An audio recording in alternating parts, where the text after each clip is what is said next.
Şirk näme?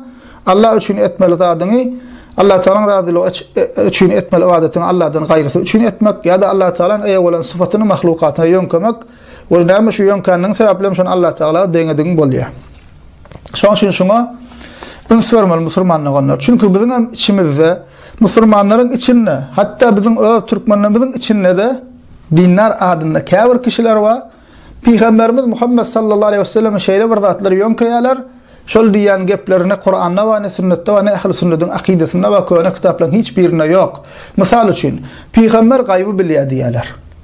Peygamber gaýby bilýär diýär. Oturan ýerinden ya Rasulullah diýip ýersen Peygamber eşdiýär diýär.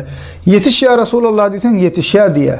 We näme şuňa benzeş batıl Kur'an we sünnetde delili bolmayan, asly bolmayan ýalňyş. Ve hatta ulema näme diýär, kim şu zatlara inansa diýär Peygamberiň gaýby bilýänligine, gaýpdan uzakdan şeýdi bärden gaýyrsan eşdiýär diýip inansa diýär, öz oturan ýurdundan şol itiqad küfür diýip aýdýar, kişini dinden çykarýar diýip aýdýar. Näme üçin? Çünki Kur'ana biz gaýdyp barsak, Kur'an-ı Kerimde Allah Taala näme diýär? Allah'dan gaýry hiç kim gaýby bilmez diýär. Allah'dan gaýry hiç kim gaýby bilmeýär. Ähli zady Allah Taala eşitip duran, görüp duran Allah Taala. Ähli zady eşitip we görüp duran Allah Taala.